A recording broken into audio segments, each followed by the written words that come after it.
Hey, guys. Altavis Pelzer here, your voice manager. And what can I say? We have been rocking and rolling with you guys, giving you guys some great content and information.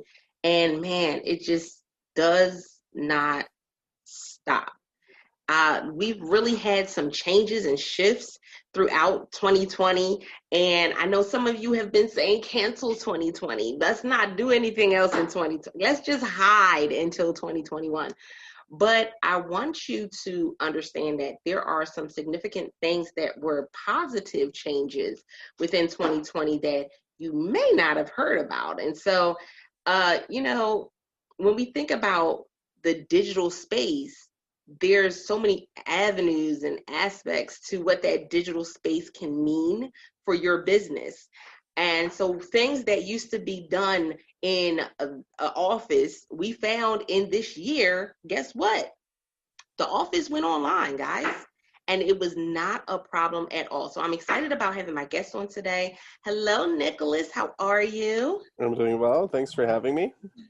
So, Nicholas, tell the Speakeasy podcast listeners a little bit about yourself, and then we're going to dive into today's topic. Sure. So I'm from Germany originally. I moved to the US in 2011. I came to go to business school. I went to Stanford, graduated in 2013. So quite a while ago.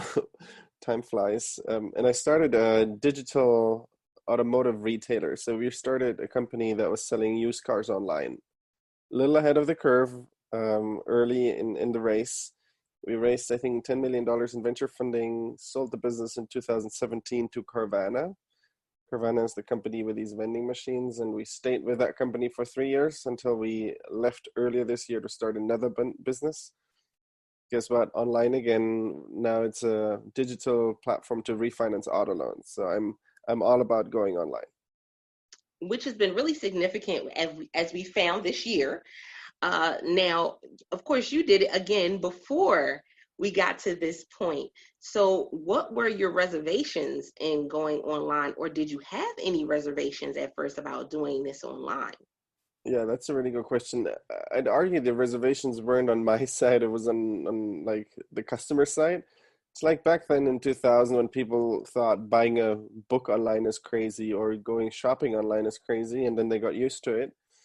Well, now that repeated itself with cars. People thought buying a car online is crazy, and ever since March, it flipped. Now people think buying a car offline is crazy.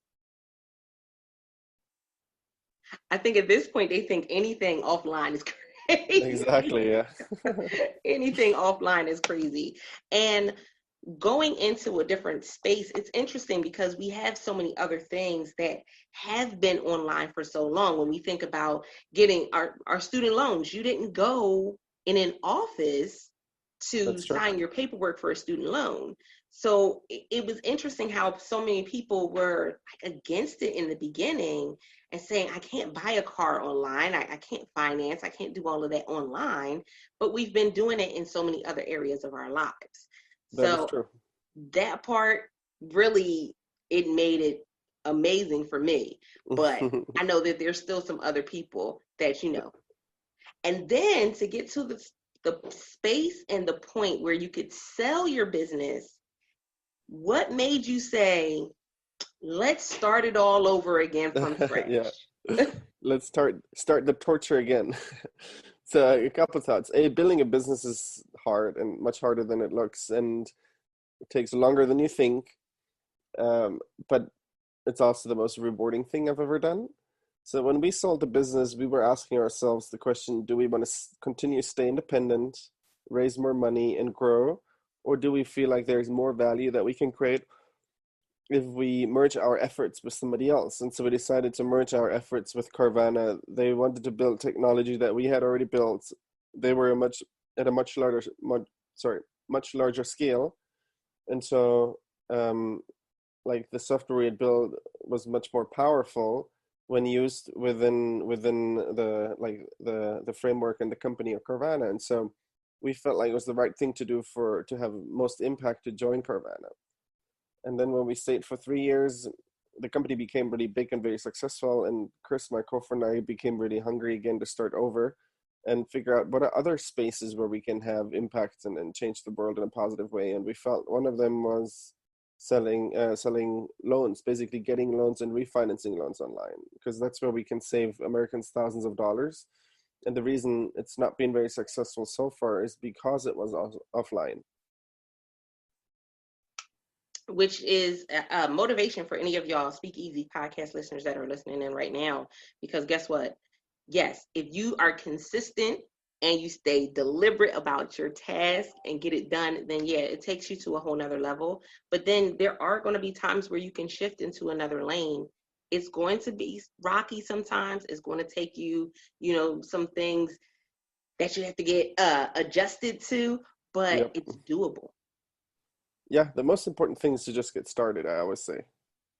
Oh, yeah, most definitely. Now, with that being said, I always ask this question of every guest that comes on. Has there been any blunders for you that you look back now and say, yeah, that wasn't the best choice? I won't be doing that again. When you start a company and run a company, you make mistakes all the time. Phil Knight, the guy who started Nike, he went to Stanford Business School a couple of years ago, many years ago. He's a big donor, and he has the saying that I love. He says, startups are all about failing. The most important thing, however, is that you don't fail the last time you try.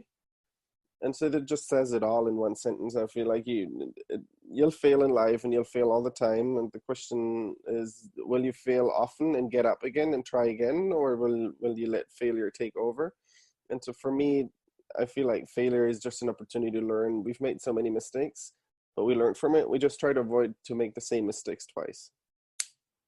I hope you guys are taking notes on that. So I want to say this episode can definitely go on for ever and ever, because I know that you have so much wisdom and information that you can give to the audience. But Nicholas, let them know where they can find you online and how they can reach out to you for more information.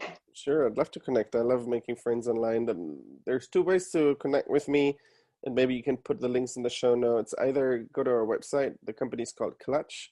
The website is withclutch.com, or connect with me on LinkedIn and we'll exchange thoughts and ideas and give each other feedback and learn from each other. Just look for my name, Nicholas Hinrichsen, and I'm sure we can put that in the show notes too.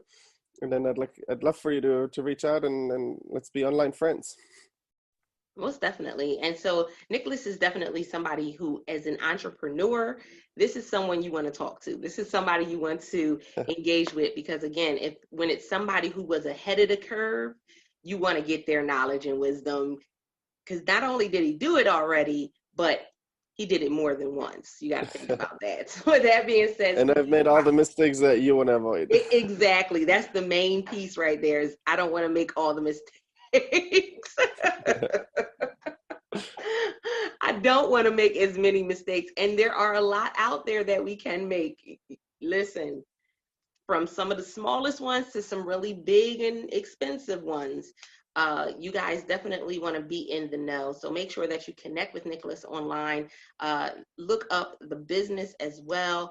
And Speakeasy Podcast listeners, we appreciate you, because without the Speakeasy Podcast, there would be no Speakeasy Podcast show. And with that being said, guys, until next time, don't forget to press it out. See ya.